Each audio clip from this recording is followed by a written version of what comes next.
Vamos a revisar la pregunta de la semana. La pregunta de la semana es: ¿cómo y para qué nos creó Dios? ¿Cómo y para qué nos creó Dios? Es la semana 4. Semana 4.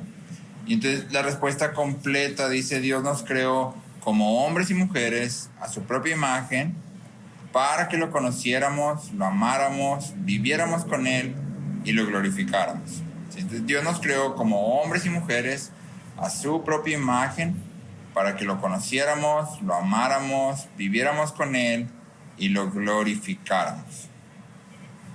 Lo correcto es que los que hemos sido creados por Dios vivamos para su gloria. ¿Sí? Lo correcto es que los que hemos sido creados por Dios vivamos para su gloria.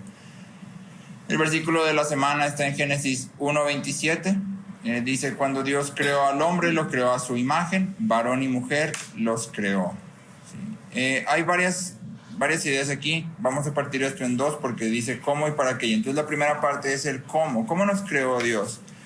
Y lo primero que la respuesta aborda es Dios nos creó como hombres y mujeres. Y entonces la Biblia es muy clara al hablar acerca de que hemos sido hechos hombre y mujer. No hay nada más fuera de ello. Si te acuerdas, estábamos platicando acerca de la identidad dada un poco.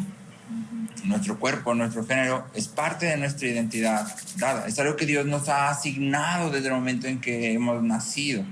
Y entonces es importante decir que no hay ningún género extra a estos dos y que Dios no comete errores. ¿Sí? Ahora, aquí como maestros tenemos que tener cuidado, porque no todos los papás abordan estos temas, y no todos los papás están de acuerdo en decir, bueno, hemos llegado a la conclusión de que la mejor edad para hablar con los niños es a los tantos años. Y entonces en ese sentido nada más hay que hacer énfasis en la parte de Dios nos creó como hombres y mujeres. Si llegan a salir dudas mientras estás dando el devocional de, pero ¿qué pasa con esto? ¿Qué pasa con aquello? Lo correcto es que lo dirijas a los papás, diles, ¿sabes qué? Necesitas platicar con tus papás y que mandes un mensaje a los papás, ¿sí? Oye, hoy fulanito hizo esta pregunta, pues yo le dije que lo comentara contigo, pero pues te comento para que tú también lo abordes, ¿sí? Entonces ten cuidado nada más con estas ocasiones. Sin embargo, como una escuela e iglesia, sí queremos dejar claro nuestra postura.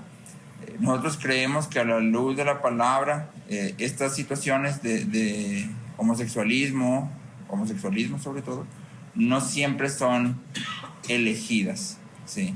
Es decir, las personas no siempre deciden, no siempre lo eligen voluntariamente, sino que muchos de los testimonios hablan de gente que desde que tiene memoria es algo que está en ellos, ¿sí?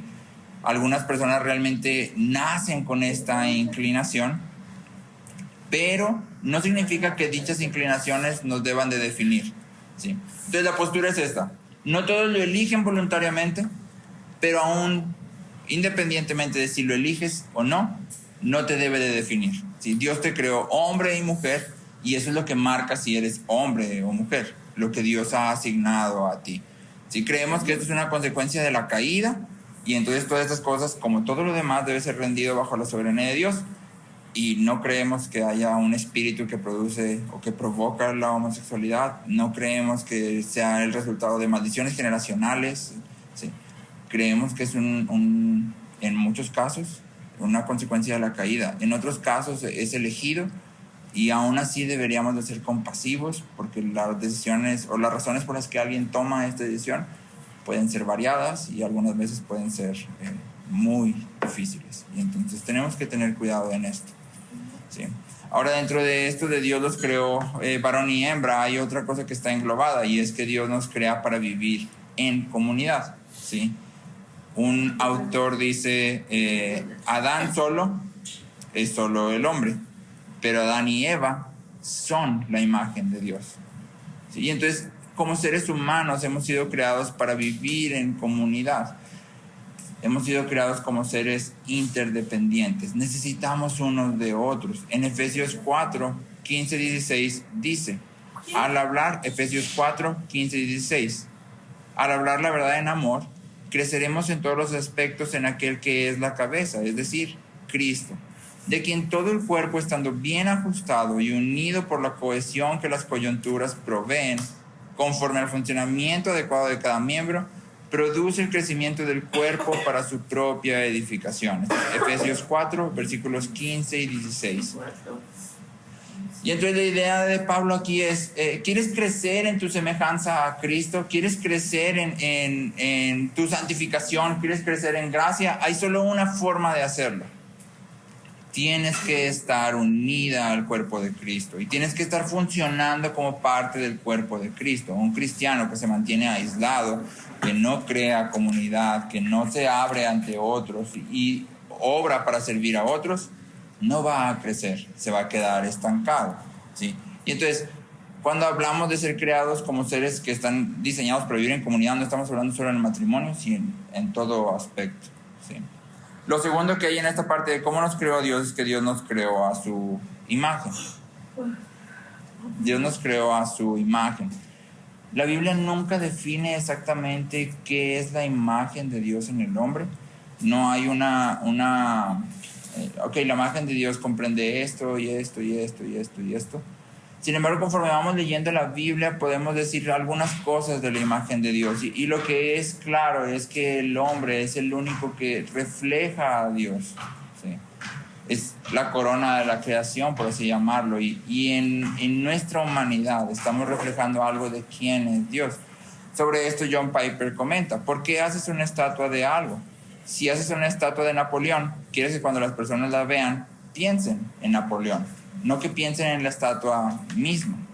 Y entonces Dios nos hace como a su imagen, a fin de que cuando otros nos vean, deberían de ver o deberían de pensar en Él, deberían de pensar en Cristo. La razón principal de nuestra existencia es mostrar la gloria de Dios. La razón principal de nuestra existencia es ser como Dios en un sentido de carácter, en la forma en que vivimos, ¿sí? Y entonces, aquí hablamos de gloria. Si la razón de nuestra existencia es glorificar a Dios o mostrar la gloria de Dios, la pregunta fundamental sería, ¿qué es gloria? ¿Cómo defines gloria?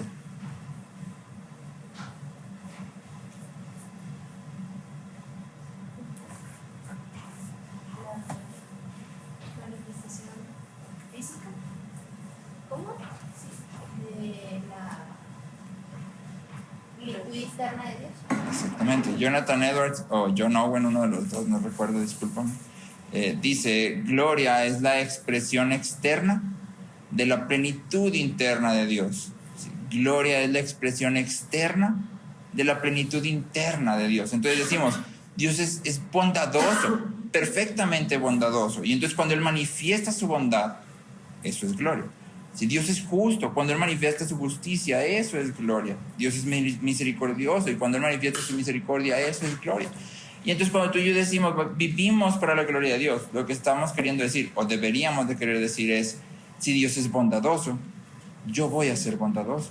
Si Dios es paciente, yo voy a ser paciente. Si Dios es amoroso, yo voy a ser amoroso. Si Dios habla siempre la verdad en amor, aun cuando esa pueda confrontarnos, eso voy a hacer yo, hablar la verdad en amor siempre. Y entonces, cuando hablamos de glorificar a Dios, en realidad estamos hablando de crecer en nuestra semejanza de Cristo. ¿Cómo nos creó Dios? Nos crea como hombres y mujeres, diseñados de manera interdependiente, hechos a su propia imagen. Y la segunda parte es, ¿para qué nos creó Dios? ¿Para qué nos creó Dios? Y aquí la respuesta engloba 4 cosas: conocer, amar, vivir con y glorificar. Conocer, amar, vivir con y glorificar.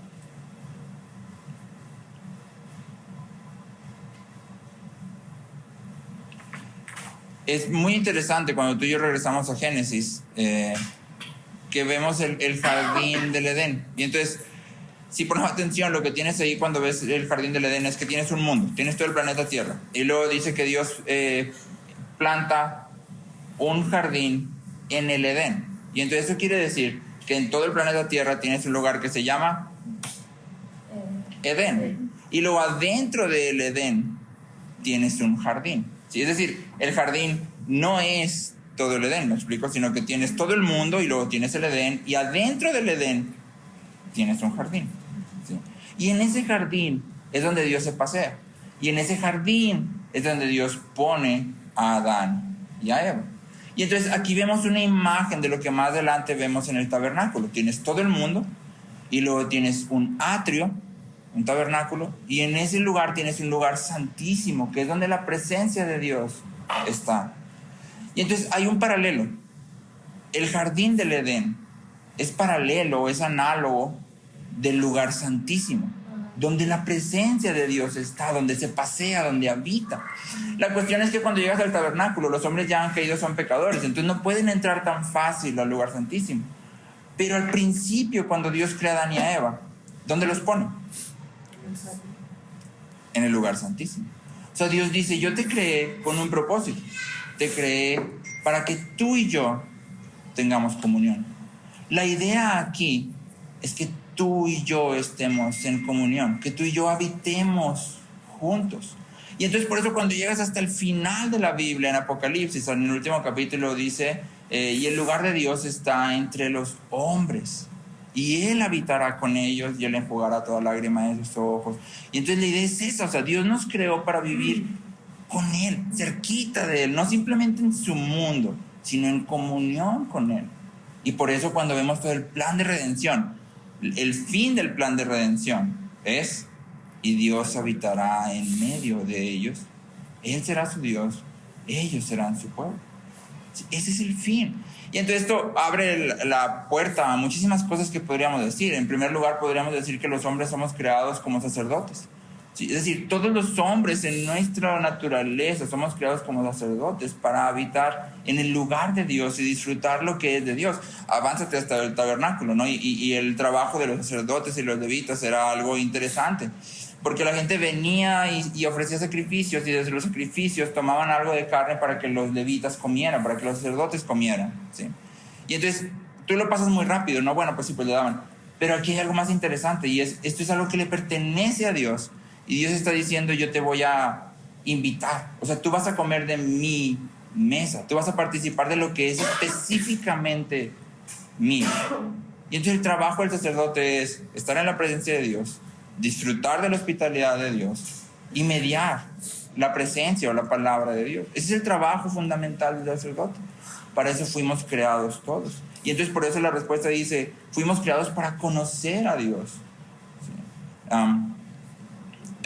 Graham Goldsworthy dice que cuando tú y yo pecamos, cuando Adán y Eva pecan y se rebelan contra Dios, se convierten en algo subhumano, ¿sí? Porque fueron creados con un diseño específico, habitar en comunión con Dios. Y entonces cuando ellos pecan, esa comunión se rompe.